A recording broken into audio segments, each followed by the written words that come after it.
You are now tuned to BS3 Network.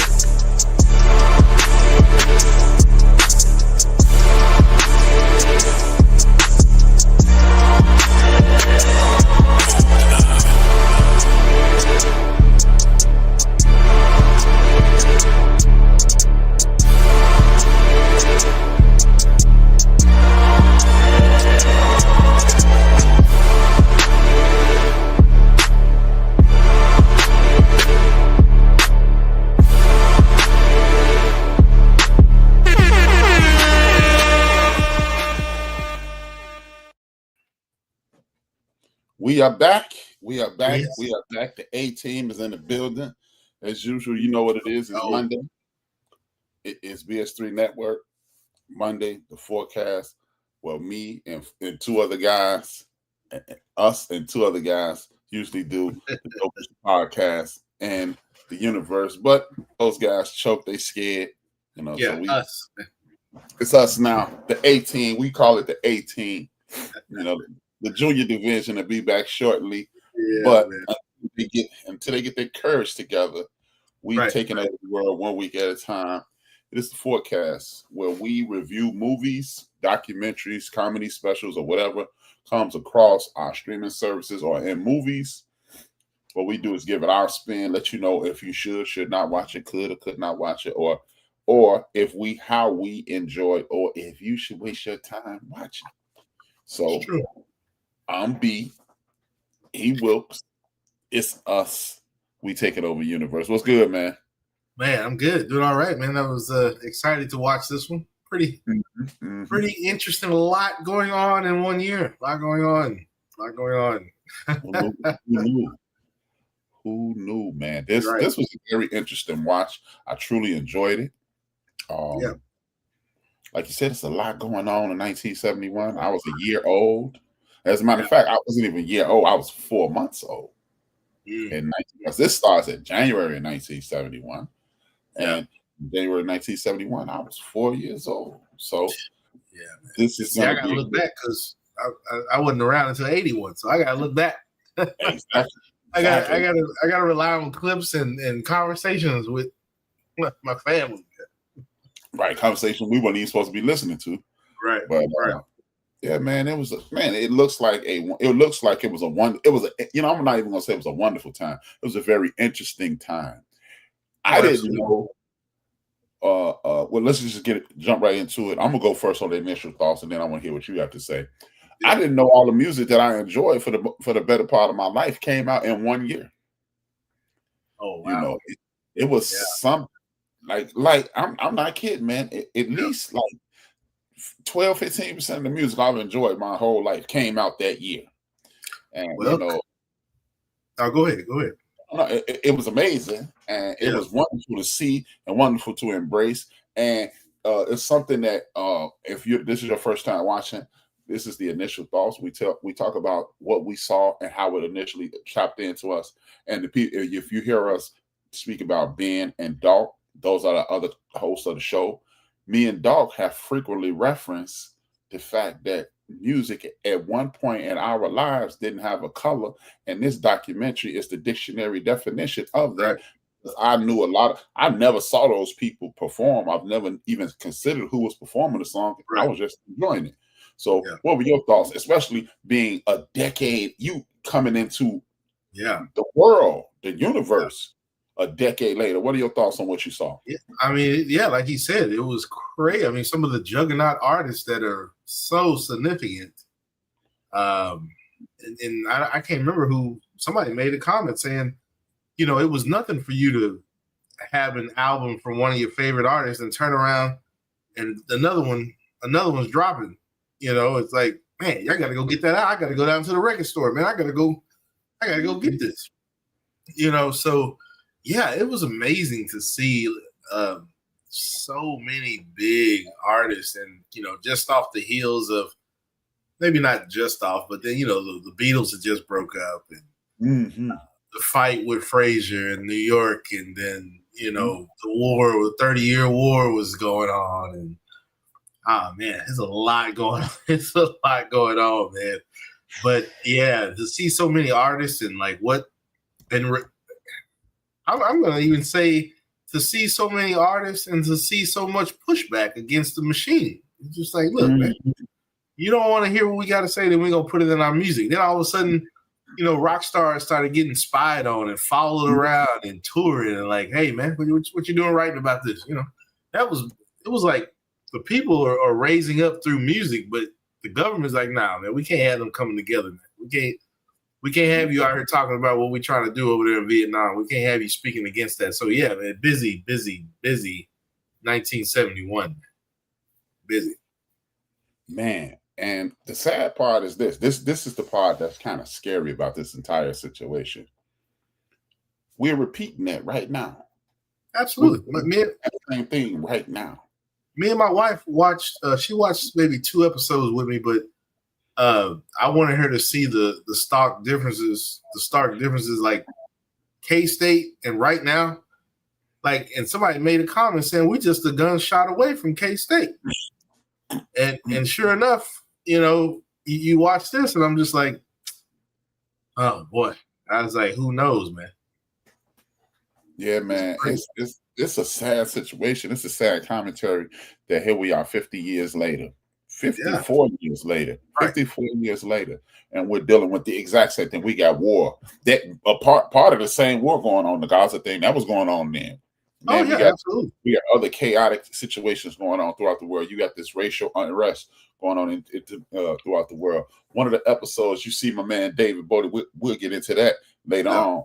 This is why the episode I did of my show today, I don't do live programming anymore unless I do an interview. I pre-record it, and then the episode will come out tomorrow. And this is exactly what I say we must study our past, because everybody and their mother always talking about they're after us. You can tell because of this. And this is usually something that's happened a generation before, but because we are afraid to look back. Right. It's because we I don't know if it's because we know. I think that's why I think some people like the Black Eagle he doesn't get easily bothered by it. He's bothered by the fact by what are you going to do about it? Because this is not the first time. This is not something that's happened. And I heard this before in Trump's first administration. Mm-hmm. If you pay very, very close attention. And I did an AI search on purpose. The Nixon administration versus the Trump administration. If you read that layout between Nixon and Trump, there's some things that are slightly different. Obviously, things are twisted. Things are gone further than what they pulling from the same playbook. They pulling from. They just a little bit more bold about it now, man. They just pulling. They don't even care. They telling you what they're doing. And they dare you to say something about it, man. It's like they coming out right now. We're like, hey, man, this is what you get. And it's crazy when I read that, and I was just like, yep, back at the Nixon playbook, just a little bit more full throttle. A little bit more wide open. And what the real sad part is this: it's the Nixon playbook, and then if you want to go back even further, it's the German playbook, right? Oh yeah. But the thing is, it was more difficult to do back then. You had to be overt or you had to be covert.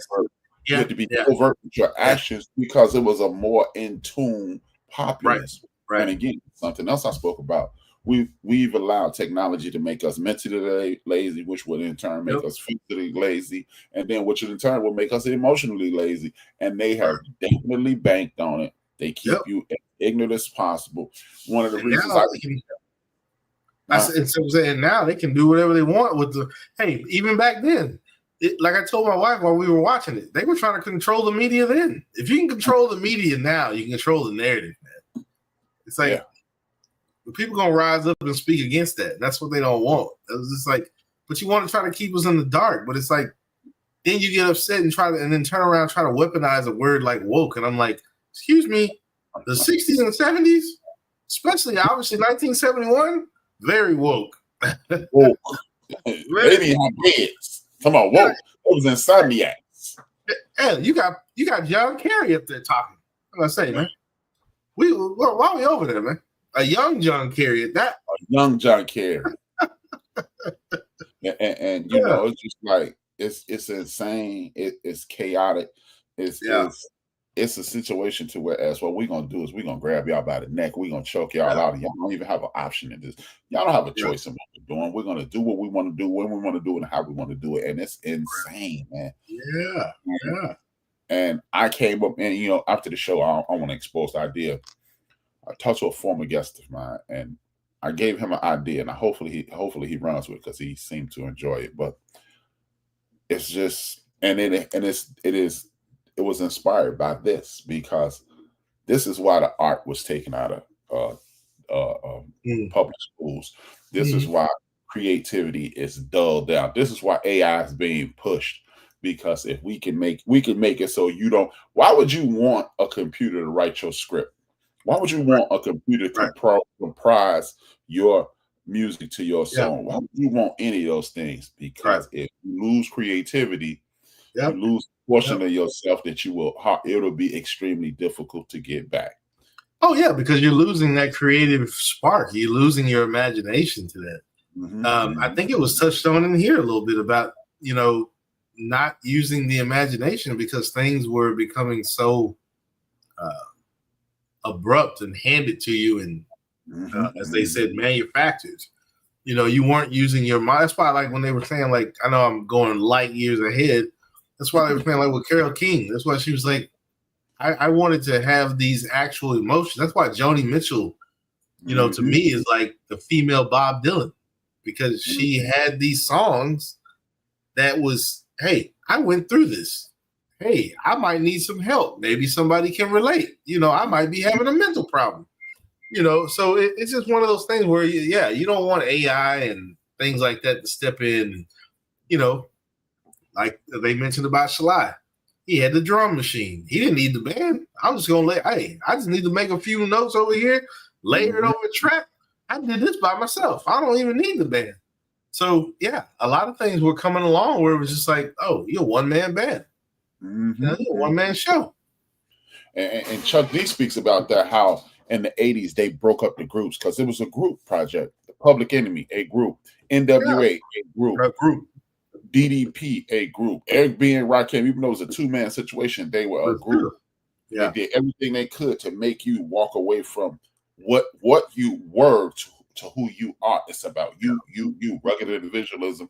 And in the 70s, just 14 years before hip-hop took off, it was all about the group. And as you say, we're going to dismantle this Stone thing. Oh, yeah.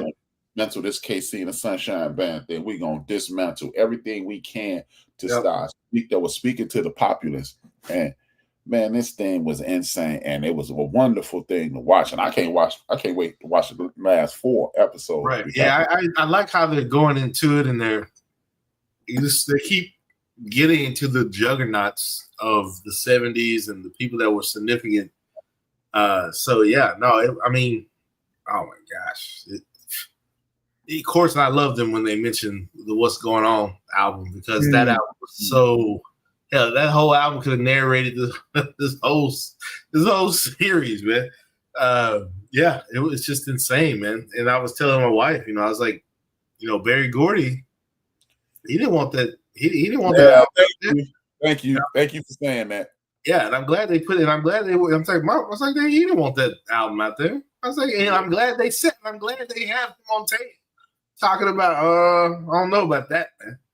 But, you know, What's Going On album, huge. I remember when I first heard that, I think I was just, my dad had it, well, he didn't have it on vinyl, but he had it on CD. And I don't know if I was just in high school. I had never heard anything else before that. I heard stuff on the radio, but to hear an actual Marvin, I mean, it's not a true album, it's on CD, but to hear that album on CD, man, I was hooked, man. I was like, man, this album is hot. I was like, this is great. And now, like I said, I was a freshman in high school. I think it was the first time I had actually listened to a Marvin Gaye album CD. But I was like, man, this is it. Yeah, I was like, this is nice. LP. LP. LP. Yeah, the LP. Yeah. As a matter of fact, I think I have What's Going On vinyl downstairs because I have a record player. I think I have What's Going On downstairs on vinyl. That shows you were raised right. You didn't say you have a turntable, you got a record player. Yeah. Got a record player downstairs, man. Turntables for DJs. That's exactly. Yeah, a record player, man. Not a turntable, man. Yeah. We ain't scratching, man. Yeah, we ain't scratching nothing. We ain't scratching. The thing that's funny that we're a decade apart simply because when that what's going on. Speaking of what's going to start, let's just take that what's going on because that's where they started with the What's Going On album. They said that What's Going On album was the fire that sparked this musical revolution. Absolutely. I was raised on that. Marvin Gaye is my dad died 4 months before I was born. So 8 months before this revolution started, Marvin Gaye is my mother's favorite artist. So I'm learning things about my mother even to this day. When I listen, when I'm thinking about my mother, even like I'm driving somewhere. Yeah. I'm like on my way leaving here tonight. I'm going to have a couple beers with my man Stacy. I'm on my way to Stacy, the man cave. He already got the brew. Gonna get some pizza. On my way there, I'm jumping in the ride and I'm playing Marvin Gaye. And one time I was listening to If I Should Die Tonight. And I remember me and my mom would dance together. She would let me stand on her feet. Just listening to that. And one night, about 4 years ago, I'm listening. I'm on my way somewhere because that's my drive. Got myself music. I'm on my way somewhere, and I was like, "Oh my God, this song made her think about my father." Because anytime that song played at home, she hey, dance with me, and I was like, and so now I'm understanding who my mother is more. I even have a playlist on my phone called My Mother's Vibe, and it connects me with my mother. So. Yeah, like you were saying, hey, I was in high school when I heard this. I was probably in the womb when I heard that. Yeah, I remember when we lived at 1209 South Racine. That's the very first place we ever had. I can remember with my mom listening to this music. I can remember when we lived 3526. Oh, absolutely. And see, as a young kid, I missed that because, I didn't really hear Marvin Gaye What's Going On until I was in high school. But remember, like I said last week, if we were still having a family reunion to this day, it would be the 44th anniversary of that family reunion because I always kind of took pride in the fact that, I'm the same age as a family reunion. Well, guess what? At that family reunion, they playing Bloodstone. They playing Aretha Franklin. They playing Michael Jackson. They playing Earth, Wind, and Fire. They playing the Jackson 5. They playing Marvin Gaye. They playing Shaka Khan. But guess what? At that time, I didn't realize who those artists were. But as I was growing up, oh man, this is old Al Green. I know. I was raised around that music. And then when I got around my other cousins, hey, I knew Kool Moe Dee. I was learning that hip hop music. I was getting into that. The Beastie Boys. And getting into the Disorderlies, the Fat Boys, whatever. Boys. Hey, so I had that down the middle.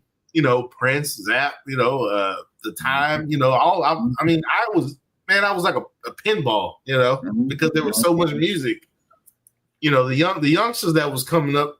They listening to the new wave. Old school.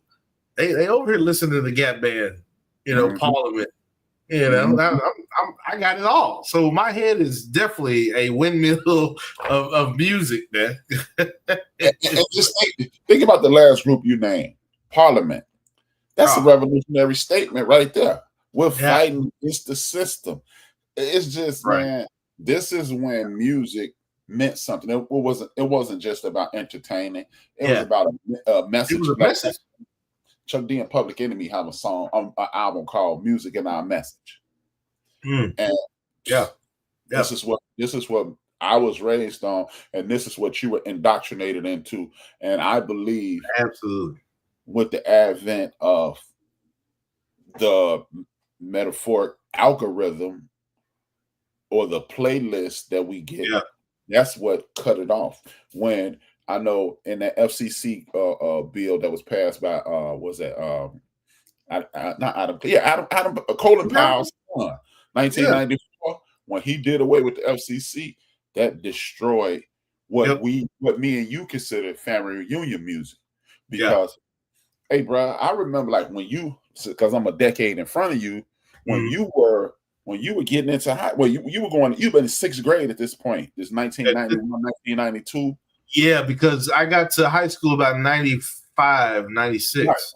Right. So during that time, we still were oblivious, even though we could see artists. We still wasn't considering it black music, white music, black music, white music, because Smells Like Teen Spirit was hot. No matter what it was hot, man. Oh, I like it. And see, so I'm apology right there. So when to you at that time, but when I was growing up, they were trying to label it alternative music, alternative rock, grunge. Well, Nirvana was considered grunge. Then you had, of course, then they started. What's the one I had it on the tip of my tongue? Gangster rap. Then they were trying to separate rap from gangster rap. I mean, they were trying to put things in places, and I'm just like, yeah, I heard that growing up a lot. But I can imagine from my mom's standpoint, your standpoint, Doc's standpoint, my mom's 62. If I asked my mom, she'd be like, oh, yeah, we know Captain and Tennille was. We didn't. Yeah. Hey, man. Hey, man, you better watch out. And that's what I'm talking about, man. It wasn't these diluted forms of music. It was like, I can remember, like, ironically, you brought up gangster rap. Gangster rap shook up the world. Rap shook up the world. And I remember my mother saying, that's going to be gone in a few years. And when NWA came out, they scared a lot of people. That was Elwood. I remember sitting around with the homies, with the guys, because we were aspiring at that time. Yeah. And it was like, man, that's cold. We never said they're glorifying gang banging. You know, we literally caught it. We were like, man, do you hear what's going on in LA? Right. It wasn't about, oh man, no. You were focused on the message that they were bringing. Exactly. Like just like Rage Against the Machine. Rage Against the Machine was, it sounds great. Oh, this sounds great in the Matrix. But wow, what is the irony of the Rage Against the Machine in the Matrix raging against the machine? Thank you. I remember, man, listening to it going, man, it's just like Chicago. They got the same problems. Yeah, man. And you start calling it gangster rap. We were like, yeah, that's what I was like. Mary Tales, man. What are you trying to say, man? No, ain't no gang. Like, stop, man. It's they got a message. They're rapping about what they see and what's happening. LA riot, Watts, like what's going on, man? They still rapping about police brutality. Yeah, Marvin Gaye was thinking about that. Trigger happy cut policing. He was thinking about that back in. I mean, come on, man. Man. Hey, but then let's transition to something I believe every few years they do this purposely. They weaponize drugs. I refuse to believe these young men and these young women who are saying enough just stumbled upon freebase. And then 15 years later, they just stumbled upon freebase and called it crack cocaine. You're right. Here's the interesting thing about that. You took the pharmaceutical world and turned it upside down, turned it on its head. Mm-hmm.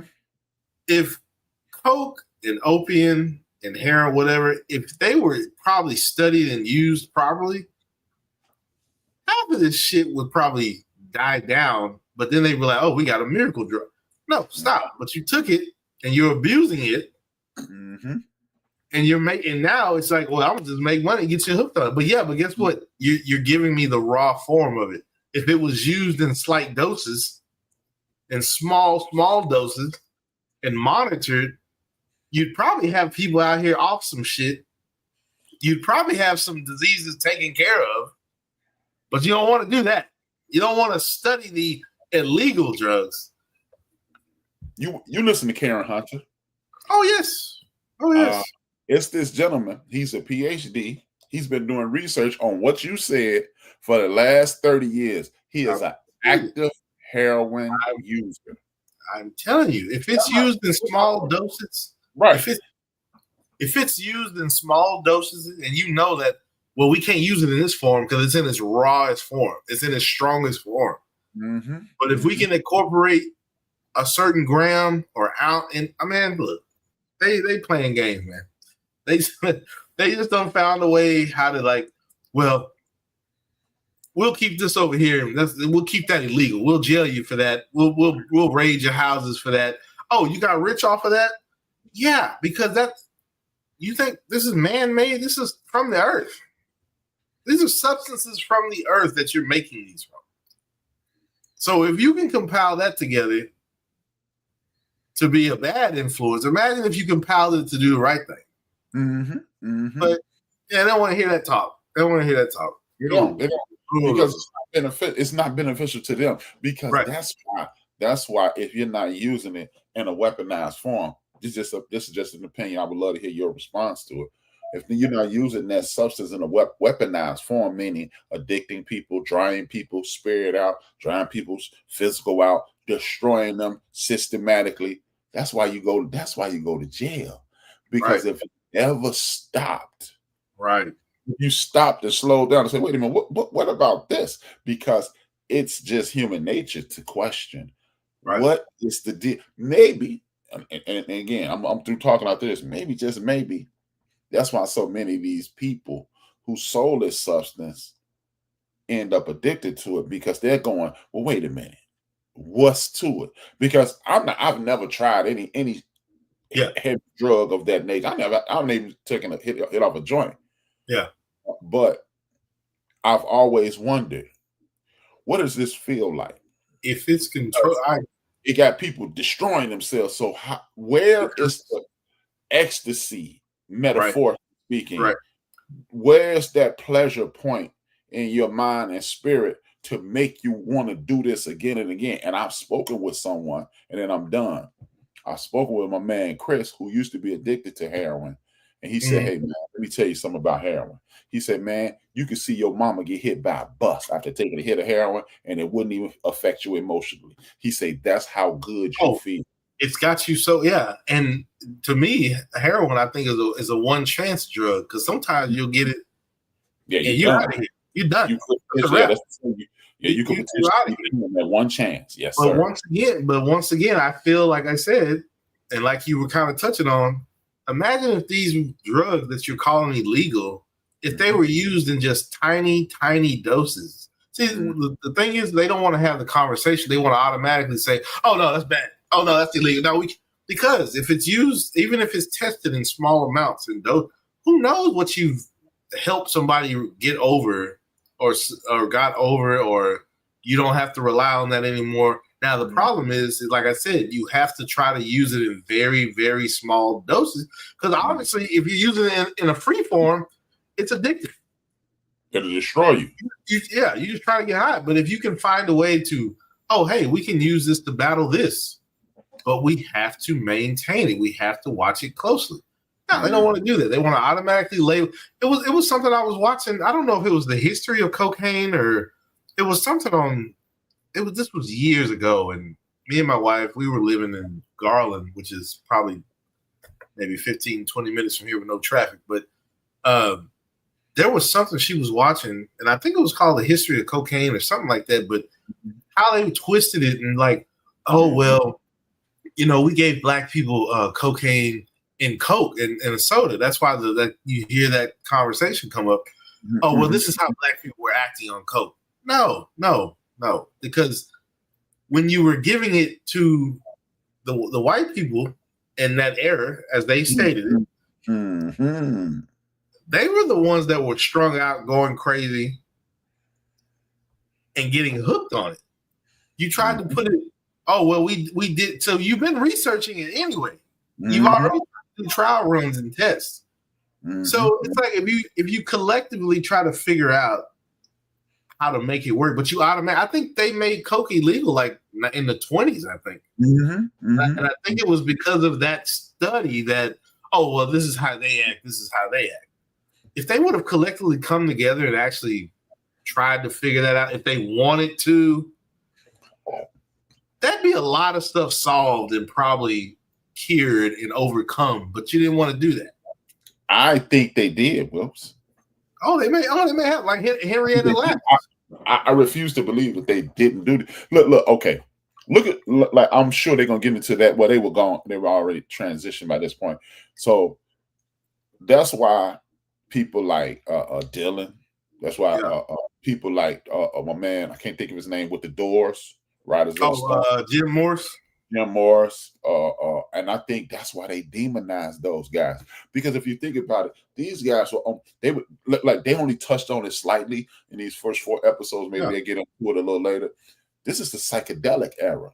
This is when people are using mind-altering drugs, and those people were putting out some of their best work. And those people also, were on a different plane. For example, the reason I'm on this is why I have so much confidence in what I'm saying. Marvin Gaye was a drug addict the last 4 to 5 years. It's like they say he was smoking cocaine like you would not believe, right? Yeah. It eventually was turned into crack. They called it freebase at the time. Yep.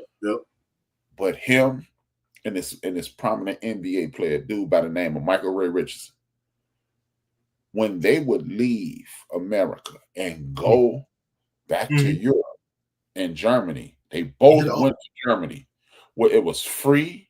I mean, it wasn't free. It was you had the ability to use it. It wasn't any stigma around it. They became better people. The album that everybody that want. I used to go out and party. You know Yeah. I know that album. The album was recorded in Germany, and get this, that was a jam session. That was what they were warming up, and the engineer hit record. That's not a real song. That's camaraderie, like among people. Hey man, how you doing? Yeah, exactly. Yeah. So if you could create something like that after leaving America, I can only believe that America you literally have additional in these drugs because as you stated, this is something that could elevate you, and we don't need elevated alert minds, because if we do, because then you got no need for. I mean, you're gonna have need for hospitals, but you're not gonna have these needs when the earth is giving you. I've told Ben this, and Ben has heard me say this. There's a lot of things that the earth has given you naturally that they don't want you to know about, or you really have to dig and learn about. You cannot tell me life was sustaining on this earth without prescriptions or over the counter medicines. The earth was sustaining you. It was giving you things that you needed to survive. I mean, you literally had opium camps, opium tents, and if it was used in proper doses, but whatever. Okay. How about this? No. Let's go. Let's stay there. We'll simply because if you read what is called meta-nature, it's traditionally called hieroglyphics. They had neurosurgery back then. Yes, they had heart surgery back then. So you tell me you cutting over people's head and you cutting over people's chest, and you don't use any narcotic. You gotta have something. You gotta have something, man. Come on, that's why you had those, as they say, witch doctors. They weren't really witch doctors. They had the doctors that were studying herbs, herbalists, and you had those people that knew, like, hey, if I mix this, okay, then a rash may occur. If I mix this, okay, well, then this may get you by for a few weeks or whatever. How are you sewing these people back up? What are you giving them for the pain? What are you doing? Like come on, man. It's because go ahead. No. I was just amen at what you were saying, because like even when you look up things like the word magic, and going along with the term black magic, it says it says tapping into spirituality. Yeah. and I'm like, wait a minute, hold on. So you mean black magic is tapping into spirituality, and because these people who we've demonized, voodoo is what is called voodoo, they're tapping into the creator, which puts them closer to God, who you at that point you can make a easier quest. It's almost a form of prayer, and you've demonized this. Yep, because you didn't understand it. This allows you to understand why 300 formerly enslaved people could be on the island of Haiti and beat the strongest army in the history of the world. It caused Louisiana Purchase. That I was saying, you took the words out of my mouth, which forced the United States of America to be 4 times the size that it was at that moment, because we got to sell this for pennies on a dollar. And where did you get 15 million to buy Louisiana, state of Louisiana, 15 million? Come on now. What's up, Keisha with a K? Yeah, man. It's insane, man. It's just one of the. That's why I said I truly believe that. Excuse me, I didn't get a chance to mute that, but I truly believe you cannot tell me this planet was not created to sustain life. I mean, look at it. We got animals that don't even eat meat. They're bigger and stronger than everybody you have ever met, and they just eat veggies. Everything's not a predator. Like what? Okay, let's stay with that. The two biggest, strongest animals that walk the face of the biggest, strongest mammals that walk the face of the earth are herbivores. The gorilla, the elephant. They don't eat meat. They don't eat meat. like ironically, that statement that you just made takes me back to January 2007. It is the reason I started going back to church. Ironically, no kids. I was sitting there. My man was always trying to get me to go back to church. Man, you need to go to church. I'm like, whatever. Yeah. So I asked, after me and him started reading the Bible together at lunch. Ironically, I'm digging it now because that's how you get my attention. You teach me something, and I'm listening. Yeah. And then I said, hey man, let me ask you a question. I say, look, don't take this as silly B. I'm just asking you a question. He said, all right. I said, it's gonna sound like a joke though. I said, okay, we're carnivores by nature. I mean, we're carnivores by choice. We're herbivores by nature. He said, right? I said, the Tower of Babel. They try to build a tower to God knocked the tower down. Right. And all of a sudden we hit the ground and we start speaking other languages. He said, true. I said, it's at the moment we start being able to communicate with animals. I say, because it's harder to eat Bessie the cow if you just had a conversation with her. I said, look at the way we treat dogs. Yeah. We love dogs because we have a connection. We can communicate with them. Yeah. We don't have that same thing. Pigs are just as smart as dogs, but hey, it ain't many people in this world that ain't enjoy in Black America that has not enjoyed a pork chop. Right. Dogs got that same meat inside of them, but if you say, hey, man, it's a dog chop. Yeah.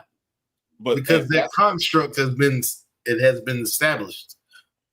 Just like my friend that lives in Rotterdam, they have horse meat in the grocery stores. And we all know horses. To us in America, horses they like dogs. They like pets. They're part of the family. But over there, hey, serve him up, wrap him up in plastic. And I mean, it's just certain things that we eat when you watch the Nature Channel and things of that nature. This ties back into this docuseries. This is what these people were talking about. These people were talking about sustaining the earth. These people were talking about peace, happiness. These people were talking about stop the violence. Way before it was cool to be woke. Way before it was cool to want to do these things. These people were thinking about it. They were talking about being your own. David Bowie, as you watch this, David Bowie showed up in America with a purse and a dress with long hair. With long hair, bro. And then it created another personality, Ziggy Stardust. This dude created it. And then what people don't realize is David Bowie saw the mistreatment of Black America and said, hey, y'all love me this much? Well, I'm over here. Yeah. He's got an interview. He's got an interview about it. He got an interview. Like, look, I'm a megastar. Y'all gave me a star, and I'm gonna use my power to defeat y'all. And they've been mad at him ever since. I don't care what nobody says. I mean, even with Charles Manson, if you got an interview with Charles Manson talking about, oh, you took them out of their kingdom, they were gods when you had them in the jungle, but then when you brought them over here, you tried to teach them to walk like you, try to teach them to talk like you, but when they were in their element, they were gods. You didn't know how to handle that. When you got Charles Manson talking straight, hey man, I mean, when you watch this docuseries, bro, it really opens your eye. Like, okay, before we go further, it really opens your eyes to what you've really been dealing with. And shout out to Jimmy Iovine for doing this, man, because he didn't have to do this. You know what's funny? One of the biggest cripplers in our community is sickle cell. You know the tenets of malaria fight off sickle cell?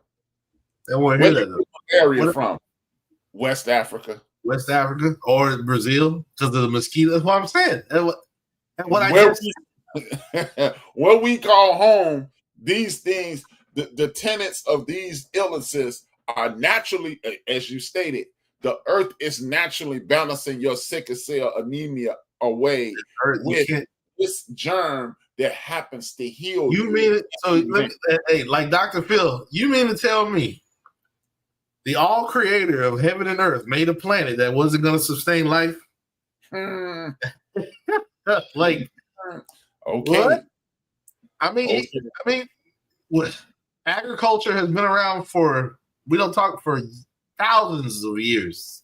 Hundreds of thousands of years. Being an herbalist and your teeth designed to grind herbs, plants, not tear into meat and flesh, but you do it, whatever. I get it, whatever. I ain't knocking nobody. But the point is, I'm trying to say is, you can't tell me where this earth wasn't sustained from sicknesses, disease, growth, healing. I mean, even from to the point of like the first actual herbal drink. It was meant to help with something. You can't tell me just, hey, well, here you go. We're gonna put you out there. Fend for yourself, figure it out.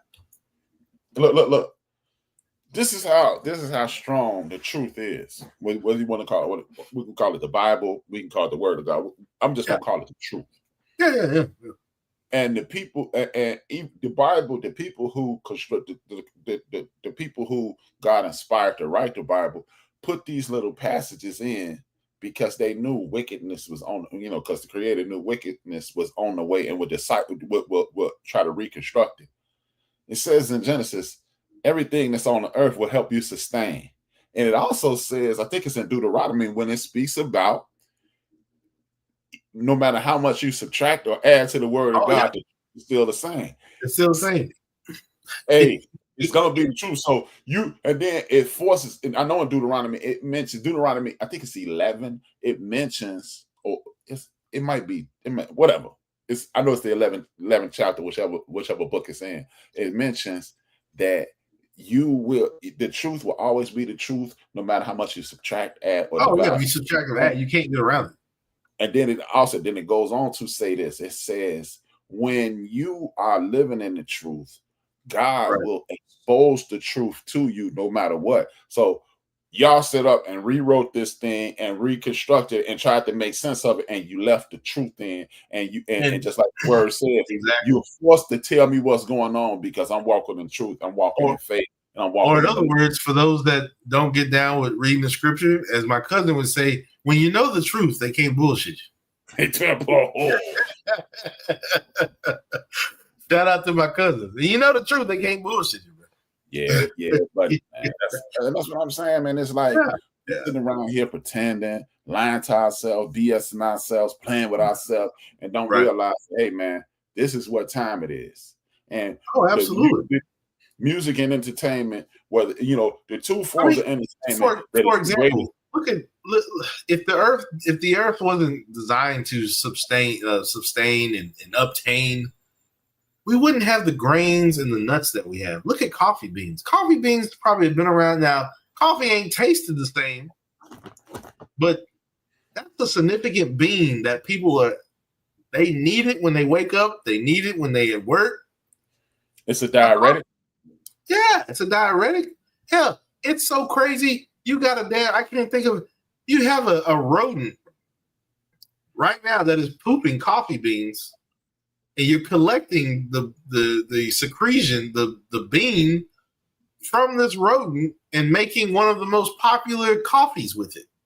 And I think it's an Asian rodent. I can't think of the name of it right now. It escapes me. But apparently, if this rodent knows that, hey, there's some health benefits here, you know, to the smallest thing to the largest thing. Even the sea with the whales and the mammal, you cannot tell me this planet is not designed to sustain life. It's how you take it and inform it and put it out there.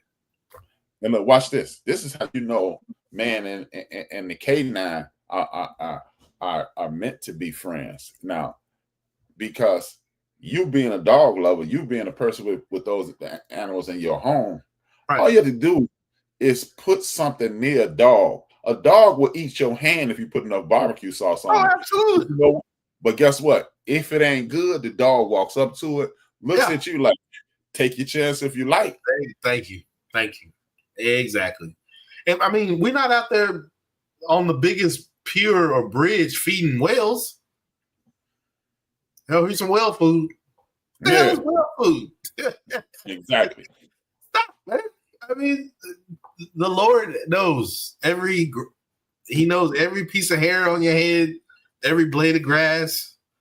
He knows. If it's one of those things where it's like He didn't put you on this planet, you know, and there's no life to sustain it. So these things that they have labeled evil and bad, okay, but you didn't take those things and study those things. You didn't take one person, 3 people, a nation may have abused that thing. But but you don't want to take the time, round it up.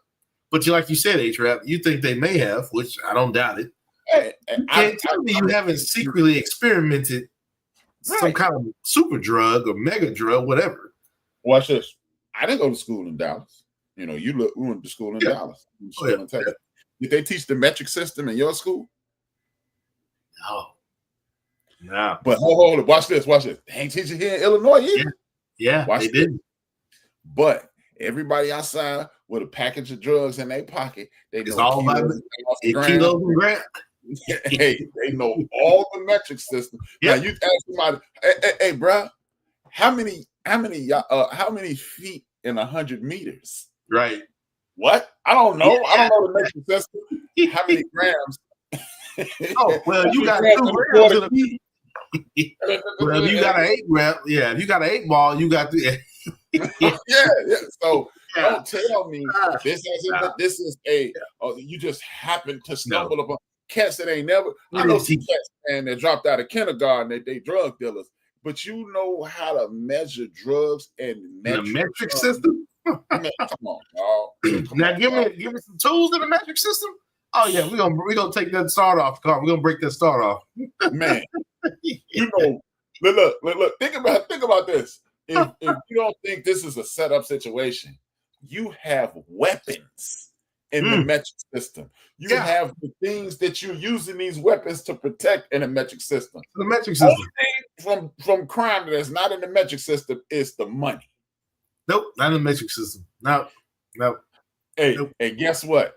Somehow, some way, if they convert the dollar to the euro, though they somehow, some way. So you want me to believe that the CIA in 1989 openly admitted that we pushed this stuff on these people, but you don't want us to believe that y'all taught them. Exactly. Hey, after this in the metric system, figured out. No, you don't have somebody $100 million over. No, they didn't teach they didn't teach the metric system when I was gosh. Yeah, that's what I'm saying. So I had to learn that. Like I said, I kind of learned that in mechanics because there are Germans, there's some foreign cars. They're in a metric system. So I learned that through automotive, just taking your wrenches are all in the metric system. They're all in the metric system. You cut it off right around the time these mind altering substances start taking place in the country. Right around the time you put an end to this movement that we're seeing in this music, right around the time. look at all the artists that were big during this docuseries. Huge. Every one of them succumbed to addiction. Yep. If you open your mouth about what was going on somehow, some way. Now, check this out. A movie that I shouldn't have been watching because I wasn't old enough to be watching. It's called Body and Soul with Leon Isaac Kennedy, Jane Kennedy. They were the stars of the movie. Yeah. Peter Lawford was his nickname in the movie was the big man. That was his name. Yeah. This dude, Leon Isaac Kennedy, let his best friend, this white guy, be his manager. And they was like, what we gonna do? They literally said in the movie. Now, at 11, the year you were born, I'm watching this movie. I don't know what they talking about. I'm just like, oh, it's breast in the movie. I ain't gonna lie. Yeah. That's big enough. Right. So, but I watched the movie 2 weeks ago. Mm-hmm. I remember they said they gonna get his buddy addicted to drugs because his buddy likes smoking weed a lot, and they gonna put women on him. And in the movie, the dude said, and I noticed it 2 weeks ago when I watched it. He said, "Yeah, come over here, man. We got something special for you. It's this thing called freebase. You gonna love it." And I'm like, so you telling me they wasn't doing, if they put it in a movie in 81, they was doing it in 71. And that's how they did the whole movie. Because all these people start using mind-altering drugs. Everybody that's why I was telling my son. Nothing is written just because it fell out of the air. Somebody, let's put this in a movie. It was inspired by something. It was inspired. Songs aren't written. Poems aren't written because, you know what? I feel like I just feel so grounded today. I'm going to write this beautiful poem. No, it's inspired by something. It's inspired by tragedy. It's inspired by death. It's inspired by succumbing to something or overcoming something, redemption. Stop. If they put freebase in this movie in 1981, obviously somebody was doing it. Hey, man, I tell you what, if you drop the dime on where they meeting, you know, we'll do you a little favor and we'll send you on the way, you know. Mm-hmm. Yeah, you know, it's like, stop, man. So 71 was heavy. And honestly, when I was watching this, I was like, man, I bet they doing hella drugs, bro. I bet they doing hella drugs. Pure hella drugs. Yeah, buddy, because it was insane. I'm watching this and I'm going, all these people became drug addicts. Look, I understand. And here's the other thing we're forgetting. These people are in their 20s, 30s. Not even 30. None of these people are 30. None of these people are 25, right? That's what I said, not even 30. It was like, whoa, what? Because, like they said, Nixon was like, oh, the young people are just stupid. They don't understand what's going on. Oh, no, they understand what's going on. They understand clearly what's going on. You're out of touch with what's going on with them. Mm-hmm. That's the thing. You know, so watch this. Who's being demonized today? The young people again. Oh, the young people, absolutely. They're the worst people in the world again. Right. Look at them, wilding out. Look at them. Oh yeah, absolutely. It's gonna always fall to the young people because the young people are naive. They don't get it. You know, it's gonna go over their head. They too, like you say, like we said earlier, you're too busy in likes and posting and social media and TikTok. So we just gonna sell this right over your head. Mm-hmm. Just like what they did to us. Mm-hmm. Mm-hmm. You know, we're gonna keep it out of mainstream music. We're gonna keep it out of reach. We're gonna try to sell this over your head. Mm-hmm. You didn't get it. Anything to keep society off his feet. Anything to keep it off his feet if you're not paying attention. Mm-hmm. And for those that have Gil Scott, you can't tune in and cop out.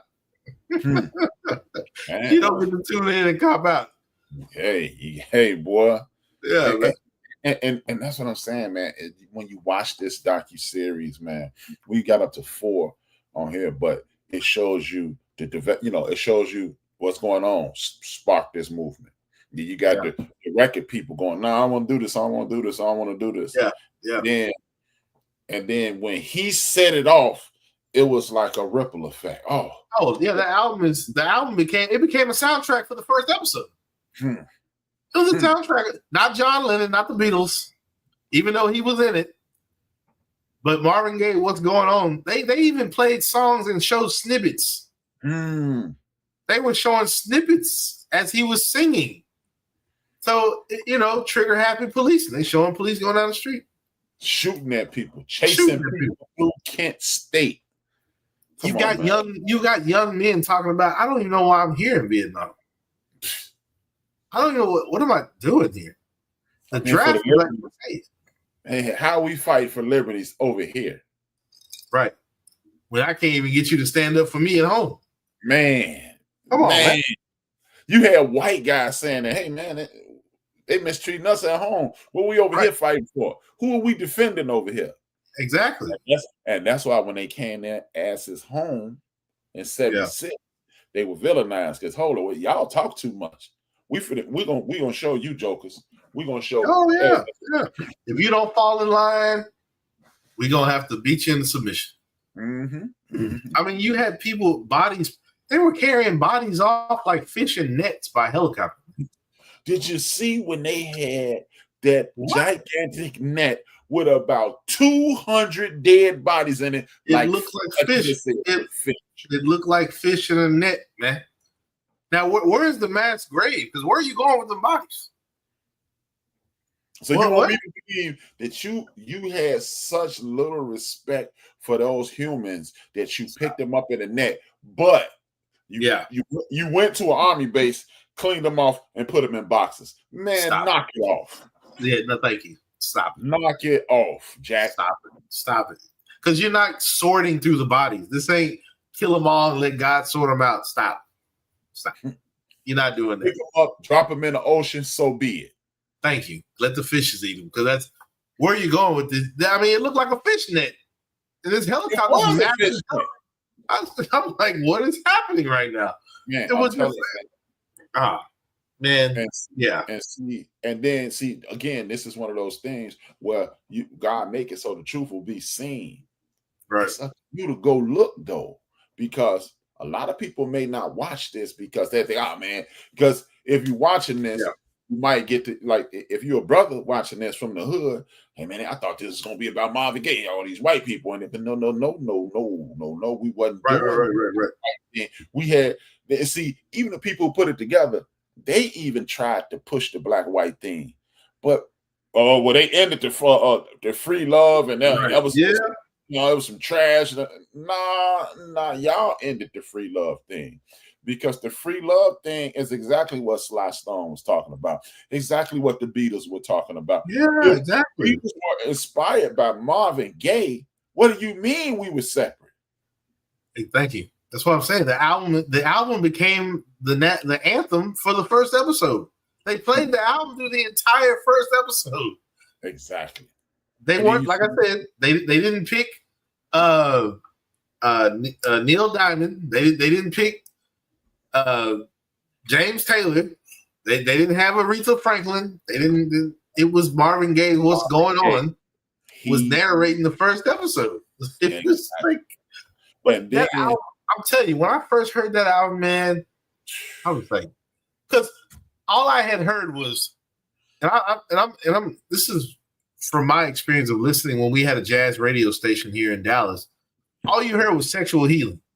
Yeah, that's all you heard. You swear Marvin Gaye only made Sexual Healing, which I realized, yes, I knew he had other music, but to actually listen to a CD of his, well, I want to say album, but LP, whatever. Album, man. It's an album, whether it's in a CD form, tape form, whatever. Yeah.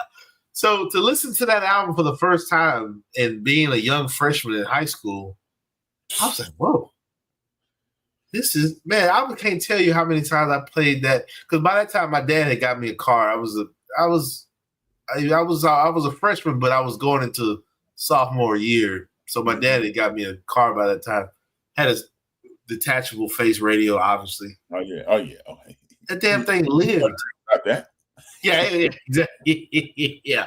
When JVC was the shit. Yeah, when JVC, everybody wanted the JV and the Kenwood, but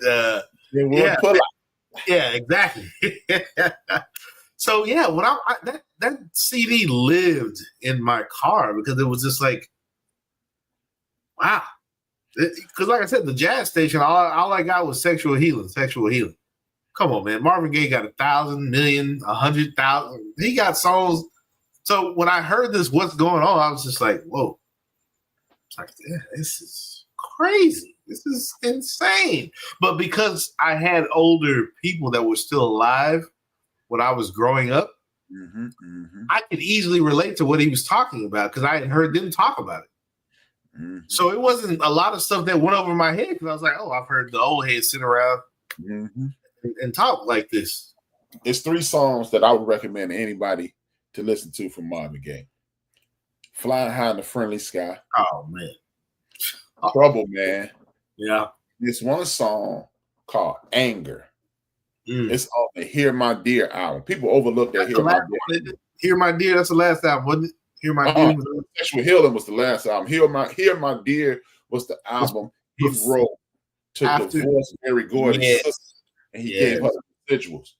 If you listen to that whole Hear My Dear album, but the song Anger, Trouble Man, Flying High on the Friendly Sky. Oh yeah. As a matter of fact, Flying High in the Friendly Sky is what got me hooked on What's Going On album. Ooh, man, this song is too. I kid you not. I would, even though Marvin Gaye's a juggernaut, I would skip songs just to listen to Flying High in the Friendly Sky. Like, man, this is crazy. And you know who else got a song like that? The Temptations around the same time. They got a song. I'm sure I've heard it. Cloud 9. Oh yeah, I'm doing fine. On Cloud 9. People don't realize that's a drug song, man. It is. That's what I'm. Here's the funny thing: when music was written then, it was the thing to put a quick gospel song toward the end of the album or in the middle, but everything else was gonna be, hey, this is how I'm living, but I know who the creator is. He understands that I'm not perfect, but I'm gonna put a tribute to the one that created and gave me this ability. I remember albums, the Commodores. I remember albums having songs referencing, hey, we did this, we partied like this, we got down like this, but let me take it back to the house. Let me give some reverence to the creator. That was when I OJ did it every album. When I went through vinyls, and I'm talking like when they were DJing at the family reunion doing. There were gospel songs. There were songs referencing, oh, hey, we did this, but wait a minute, hold on, let's bring it back. Because we got to give thanks to God. He gave us this ability to do this. I'm gonna drop some love to the one and only creator on that. That was big. That was big. That was gigantic. If your album didn't have a song referencing Christ in some form or fashion, yeah, you're bum. You're bum. Yeah, you worthless. Look. Yeah. Just to help the people to understand this how powerful this music is. Everybody know the song with Public Enemy, Fight the Power, right? Oh, yeah. But 99% of the people in the world, even people my age and your age, don't realize that's an Isley Brothers song. That's an Isley Brother remix. Yeah, we got to fight. The first song I ever heard somebody curse on the radio. Just to show you the G to them. They cursing on the radio in 1975 from all this bullshit going down. You got to fight the power. Anthony, what's good? Man, what's going on? Yeah, all this bullshit going down. I remember them playing that on the radio. All this bullshit going, and I'm like, okay. Excuse me. I was like, did they really say that? And then now that I got the music, I'm like, oh yeah, they said that. HRap, we haven't even talked about Teddy Pendergrass, Harold Marvin in the Blue Jay. Harold Marvin in the Blue Note. Yeah. He talking about, even the president talking about leaving. He gonna leave us here and all this. Man. And that's 72. Bad luck. What you got? It's what you got. Man. Yeah. Man. Talking about even the president gonna leave us here in all this mess. I'm telling you, man. Man. And it's the signs of the times. Hey, and look. 18 years later, did Prince make that song? Signs of the times. Sign of the times. Come on, man. That's why I was telling my wife, and she was kind of like, "Yeah, that's just ridiculous." I was like, "Yes," because they want to take something and try to weaponize it and push it down your throat like it's unhealthy. But I'm like, the earth has been woke. What are you talking about? It's been woke. So you trying to take this word and weaponize it and make people crazy? Hey, like I told my wife, I said, "Let me see your playlist." I was like, "That's what you do." Next time somebody say, "Oh, they just being woke," let me see your playlist. Let me see your playlist. Because if I see anybody in there like Bob Dylan or The Doors, Pink Floyd, Fly Stone, Sly Stone.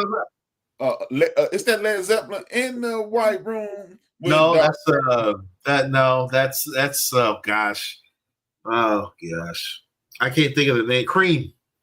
Okay. Cream. Yeah, with what's his name? Slowhand. They nicknamed Slowhand, but Eric Clapton.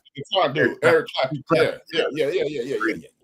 But man. still, they talking about crack then because that's how you got high. You went in a dark room with dark curtains and got blasted. Again, they do not want. That's what I said. They do not want you to know that, like, hey, you're not giving me what I need. I'm gonna get what I need. That hey, by any means necessary. But there's a clip that popped up in my YouTube, and forgive me, I cannot think of her name to this day.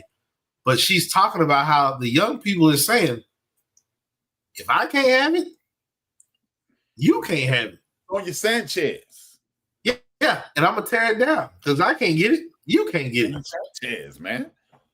And people, hey, for the record, Sonny Sanchez, black is the ace of spades, but she's yes, yes. But, hey, but that just shows you how the further we got away from this whole construct of black, white, yellow, brown. Once we got up out that crayon box that the people upstairs made, it's unsettling, man. And what I would say, like I say on my show all the time, we need to just jump up out the box, don't say anything, and watch them burn to hell, because they will burn to hell if you just them. Because they already know. Because they know if the power, like I said, like Angela Davis said, power to the people. The power is to the people. And they know if the people come together, rise up, excuse me, it's over for you. Marie Antoinette. Right. Rap. Perfect example of, we sick of this. Cut up damn head or put on the pipe. That's what happens when people mess with us. Right. The pinnacle. Because they already know. I mean, Fred Hampton. Man, I was just about to say, you pull it up. You pull up the video of Fred Hampton. What he say? Yellow power to the yellow people. Right. He said, brown power to the Latino people, white power to the white people, black power to the black people, all power to the people. Power. Yeah, that's what I'm saying. Now he got red, he got hillbillies. They call him hillbillies in the room. He got the young lords in the room. He got bigots in the room. He got bigots in the room. He got Asians in the room. He's like, look, man, we sick of these people. Y'all better kill him tonight. Yeah, get him out of there because he's trying to unify somebody. Excuse me. Honestly, and what I learned tonight, not tonight, but when I watched it over the weekend, I didn't know they were watching John Lennon like that. Yeah. I didn't know they were watching John Lennon like that. That's new to me. Look, hey, bruh, that's what, we finna get into the conspiratorial side of the conversation, but don't tell me somebody really loved him that much that they went and stood out in front of him. How you know where he lived, man? Thank you. How you get that address? How you get the address? Because it ain't like you could Google it. Also, you're one of the lucrative hotels. You went through this thick ass phone book. At that time, nah. How do you know? I didn't know. Honestly, that was the first time I learned something new. I didn't know they were on him like that. I didn't know they were on him like that. Hey, if you ask me, that's why old Paul said, "Man, this is too heavy for me." Hey, but I'm out, man. I'm out, man. Oh, I'm sure. In some form or fashion. In some form or fashion. Hey, you notice, George has disappeared. Yeah. John was murdered. Paul's still here, but Paul ain't made nothing but pop music since. It was just the wings. He ain't made nothing else. Ain't no Rage Against the Machine. Ain't no we got to tear the wall down. I'm rocking with Michael Jackson. Hey, I'm finna be I'm not saying. I got a song with Kanye and Rihanna. I was like that. Look, I'm a musician. That's what Paul has consistently said since about 75. Like you said, ever since the Wings. Yeah. Nah, man. No, hell no. No, man. I ain't saying you can't tell me that fan was that obsessed with that man. He knew where he was staying, man. Stop. Yeah, one of the most lucrative apartment condo. Stop. Bro. Stop, man. Yeah. You just knew exactly what this man was, man. Stop. Oh, okay. Let's say you did stalk him that much. Okay, cool. Because it wasn't weirded out, and you was walking the streets freely. Okay, cool. Yeah. You got that much time on your hands to shoot him? Come on, son. Come on. Like Ed Lover. Come on, son. Come on, son. Stop. Pause, man. Right. And and then on top of that, you done seen him a few times trying to feel him out. You let him go the first time because it was too many people around. You let him make it. Then all of a sudden, the next time you see him, he by himself. Pop. Come on, man. Stop. Right. So hold. You waiting to kill somebody till they get by themselves. So now you a hitman. Because if I'm just some obsessed maniac, I'm getting you when I see you. I don't care if your mama's standing there. Pow, pow, pow. Right. Yeah. Hey, thank you. So you stalking the man? You a hitman now, man. Yeah. You waiting till he by himself, man? Come on, bro. No, I'm stalking Bob. I'm crazy. Remember? I'm crazy. On Monday night. On Monday night, when we know most of America is watching this game. Thank you. They interrupted the football game. I was watching that football game that night. I saw the clip. I couldn't watch it. All I got was the clip. But the fact that they interrupted a Monday night football game. Howard Cosell announced it. I didn't know who John Lennon was. I was like, yeah. Get back to the game, man. I remember that night. Yeah. Because it was one of the rare times. It was one of the rare times my mom would let me stay up late. As a matter of fact, on that, my mom used to let me stay and watch to halftime because do a halftime highlight package from the week before, and they did this thing called "You Make the Call." So, you make the call. I was quiet, like she ain't said go to bed yet. Right. And John Lennon got shot. I'm like, and then she woke up and was like, "Oh wow, let's go to bed." Damn it, man! Like who is this? I'm like, shoot him Tuesday. Yeah. He called off, man. Who is this? Remember that, man. Yeah, bum. Yeah, get out of here, man. Yeah, I'm telling you, man. I didn't know they were following him like that. I didn't know that. That was new to me. Yeah, man. Didn't know. And here's the funny thing: after all I've watched about John Lennon, not once did they mention that he was being trailed or want to be questioned by the FBI. I never heard that. And we want to believe that's just coincidental.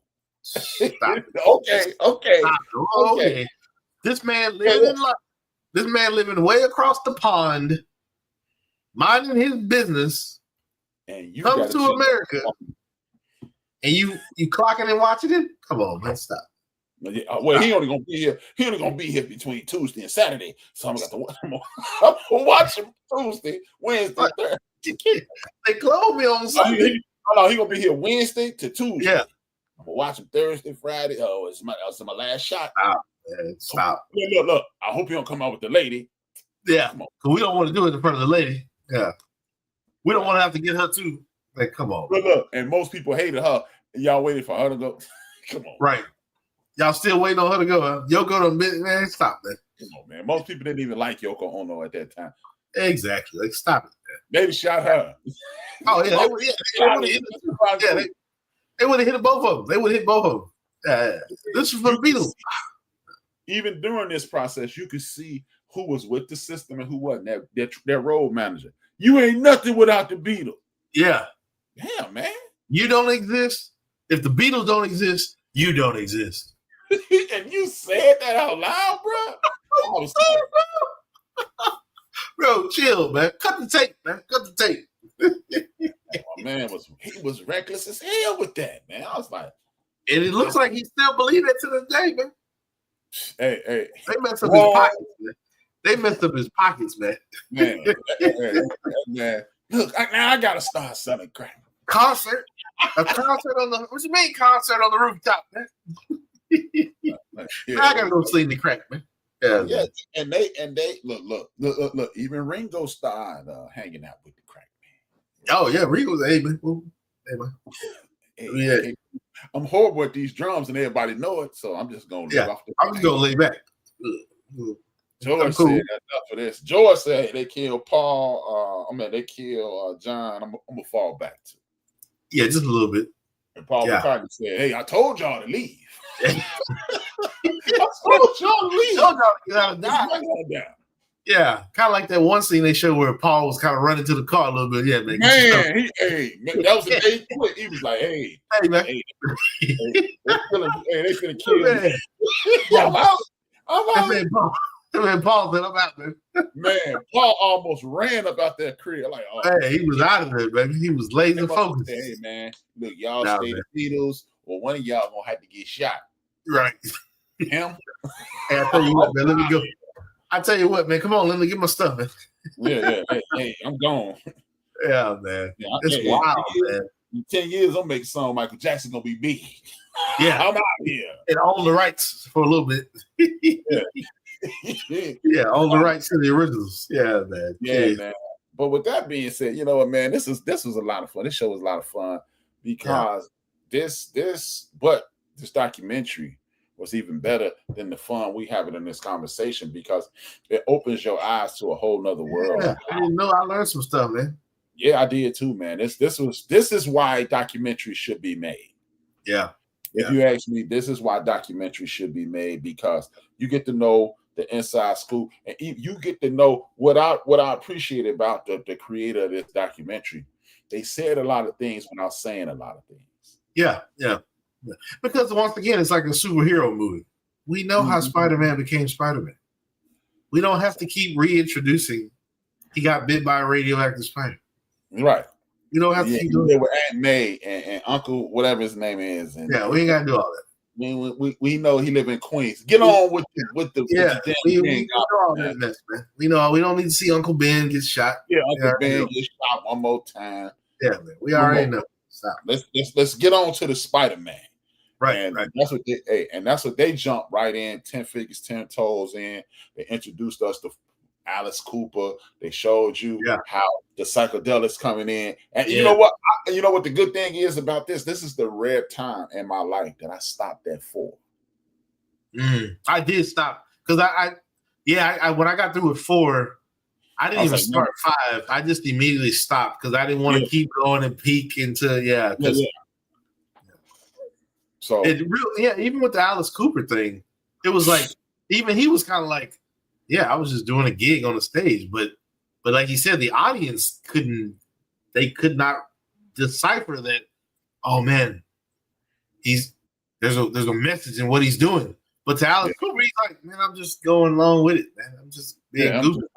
Hey, y'all gonna let me get $1 million for this? Okay, I'm gonna do it. Okay, cool. Yeah, I'll swing a watch back and forth, hypnotize the crowd, whatever, man. Yeah. Y'all dumb enough to believe it. Go ahead, but if you stop and listen. That's the beauty. That's the pervading message. If you stop and listen, you will hear it. Right. If you just hear it, it may be indirect. And to Alice Cooper, it might be indirect. Alice Cooper just trying to go backstage and get off the stage. I'm done. Yeah. Wow. To somebody else, like you said, that may be a message. He didn't realize that indirectly it turns something on for some people. Oh, what did I tap into? Oh, okay. Right. He was like, look. I think he was disgusted with the system, therefore he didn't really want a part of it. So he just played the role. He was like, okay, I just get paid then. Right. Yeah. But with that being said, man, we see y'all next week. And this is a great watch on Apple TV. We're gonna do the last 4 next week. Hope the B team might be back next week. We don't know. Yeah. We really need them. We might even rewrite. We might put an X through the 4 and just yeah. We might just keep it to 18. You know. Yeah, man. We might just take the F out and put our cast, man. Right. Our cast. Exactly. Scratch that our cast. That's what it is. Next week for our cast. Yeah, our cast. Next week on our cast, the last 4 episodes. Thank you. That's what it is. Yeah, see y'all 167 hours, 2 fingers, 1 word. He Wilkes, unwrap. We out.